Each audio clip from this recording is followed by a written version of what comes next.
Here.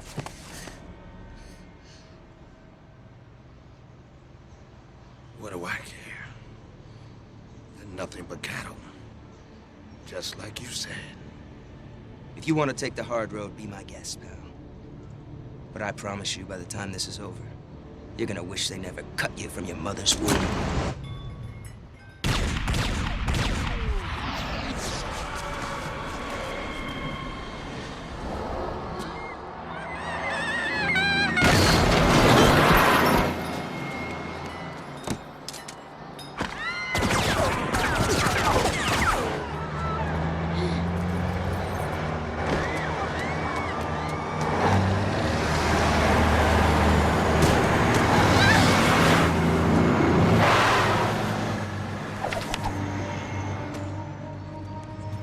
Go home.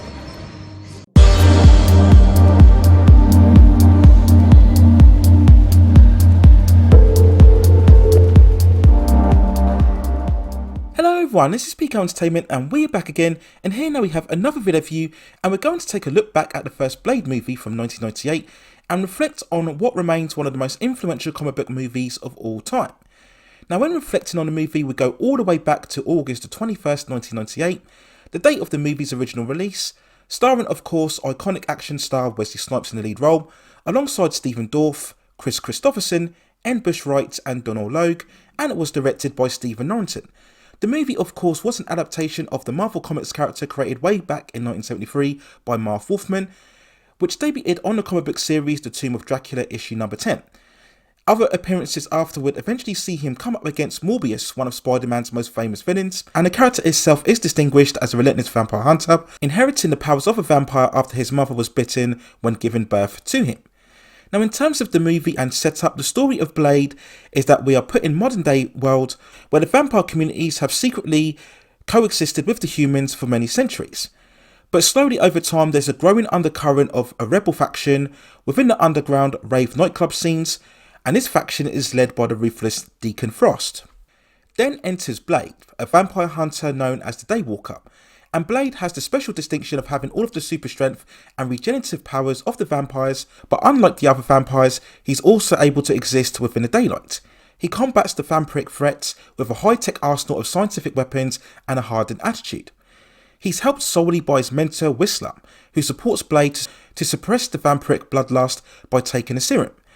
Now they also find an extra ally in Dr. Karen Jensen, who recently comes under attack from a vampire within a hospital. Now all three work together to come up with a cure for the vampire strain and also fight against Frost's ambitions to release a bigger vampire threat amongst the world. Now when looking back at Blade, it still remains one of the most exceptional and exhilarating movies ever, and certainly one of the best ever comic book movies put on screen. Full of vibrant and vivid energy, it's an exciting fusion of martial arts, science fiction and horror, and it merges all of these elements so well throughout the film. Despite it being a comic book movie, this is very much an epic serious visualization, and it's much more of a grounded, urban, modern day sensibility that's applied here. There's a real smaller scale, almost independent feel about this film, in a very sharp contrast to the comic book movies that came before and after it. After the fallout of the disastrous campy Batman and Robin, Blade was the first step to bringing back credibility and respectability within the comic book movie genre. Reintroducing a sleeker, stylish aesthetic, the movie is a massive assault on the senses as we see a huge succession of incredible fight choreography and flashy edited action sequences, all exhibited with a fierce intensity and R-rated violence. Now many will point to The Matrix in how it fused the martial arts and science fiction elements together so successfully, but it really was Blade that did that first, and dare I say, did it even better. All the hype surrounding the Matrix bullet time effect, but Blade had already laid down those foundations before, and we see this in particular with a great sequence halfway through the film involving a confrontation between Blade and Frost, as we see Frost trying to convince Blade to come over to their side. This is the very much classic confrontation between the hero and villain, as we see Blade having to rescue a girl from Frost's grasp. Now the standard of action intensity is typified none more so than the film's magnificent opening sequence, where we see a young man brought into the rave nightclub scene, and we have the iconic pulsating dance music playing in the background as we get the quick shots of Frost and his overall group, and then we get the blood drenched emergence of the vampires all over the dance floor, and then we see Blade emerge and proceeding to take them out in fantastic fashion. It's absolute pure adrenaline rush and still every bit as exciting today as what it was when I watched it for the first time. And make no mistake here, we are looking at one of cinema's greatest ever openings, and it's definitely something that earns the film an iconic status many years after its overall release. And this opening is almost every bit as matched as the movie's climactic sequence where we see Blade fully revived by taking in the blood from Karen and then going out to take all of Frost's troops, once more with that hip-hop techno style music playing in the background as we see all of the fantastic fight scene and choreography once more. And this is something that gives Blade the rare distinction of having both a brilliant start and a brilliant finish. But what makes Blade also so special is that it's able to retain its storytelling pace and never getting too carried away with all of the action and the carnage. Now of course, amongst all of the exhilaration, we have to talk about the movie's central star, Wesley Snipes. Now during this period, he was already an established Hollywood star, firstly through his more character-driven roles in movies such as New Jack City, Jungle Fever, and White Men Can't Jump. He would then go on to mainstream action status with films such as Passenger 57, Demolition Man, Rising Sun and Drop Zone. But it really was Blade that gave Snipes that iconic franchise role. Using his own real-life martial arts background, Snipes is that pure physical embodiment of a comic book action hero. Right throughout the film, we see him decked in stylish leather outfits with tattoos, huge guns and a massive sword, and Snipes just oozes lots of style and coolness, but also bringing a real fierce conviction and dynamism to his performance. It's a characterization that actually enhances and improves the original source material, and the whole legacy of Blade as a character was really elevated through Snipes' portrayal, and it's no doubt one of the best comic book movie castings of all time. Now, as with all great comic book movies, they're always helped by having a strong villainous presence, and here we are well served by Stephen Dorff's Deacon Frost. As a character, he's the younger rebel and revolutionary amongst the more established leaders within the vampire empire who prefer to stay hidden in existence, but Frost wants the vampires to take over. And in contrast, Frost is far less physically imposing in comparison to Blade, but he's ever more smart and savvy and intelligent, and Stephen Dorff plays him with a real swagger and confidence, and overall it's a great performance.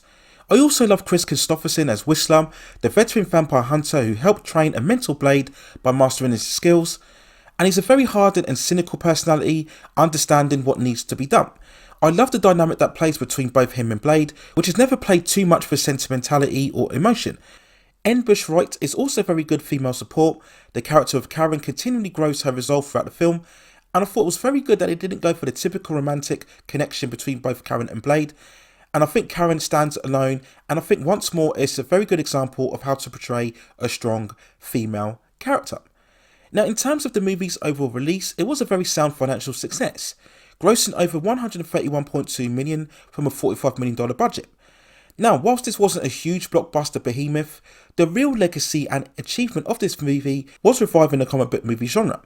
It convinced both studios and audiences that films in the genre could be taken seriously once more. It proved that these films could be successful if you treat both the material and audience with both respect and intelligence. Now, Blade's success would really see a steady treatment in terms of this material with a much more restrained, street-level type of direction.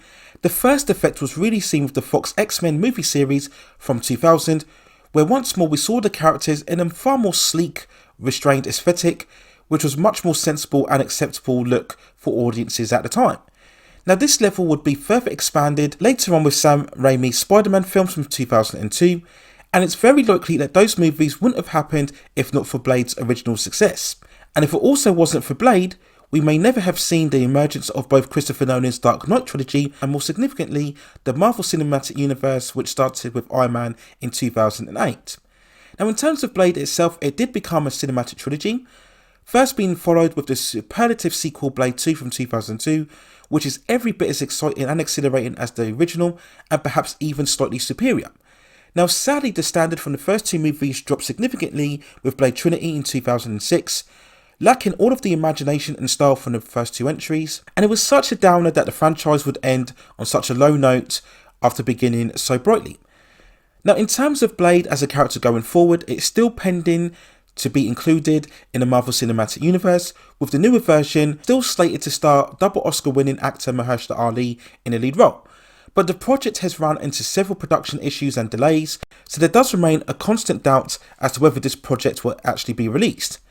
But despite all of that, I think nearly all movie fans and critics can agree that the version played by Wesley Snipes is still the definitive live action adaptation of the character, and the movie itself remains one of the most influential and impactful comic book movies, especially in the late 1990s, reviving the genre, and definitely sowing the seeds for the dominance of the comic book movies within entertainment for the last 15 to 20 years. And alongside being just a brilliant movie in general, Blade still is without question a stellar entry within a comic book movie genre. So let's went over thoughts and feelings and look back on the first Blade movie from 1998. Let me know what you think in the comments below. Where do you think it overall stands within the hierarchy of the comic book movie genre? Do you think it's right up there amongst the likes of the Avengers and Superman and Batman from 1989? Or do you think it somehow has aged over time, and do you think there are far superior efforts? And if you believe this, let me know in the comments which movies you feel are indeed better than the first Blade film. And if you have any other further suggestions regarding any other movies, television series, or any other topics within the entertainment and pop culture scene that you'd like to see me cover, then also let me know within the comments, and I will see if I can provide further content for you on that subject matter within the future. Please also hit and like the subscription and notification buttons so I can provide you with more high quality content like this in the future. But that's it for now. Take care of yourselves, and I will see you very, very soon.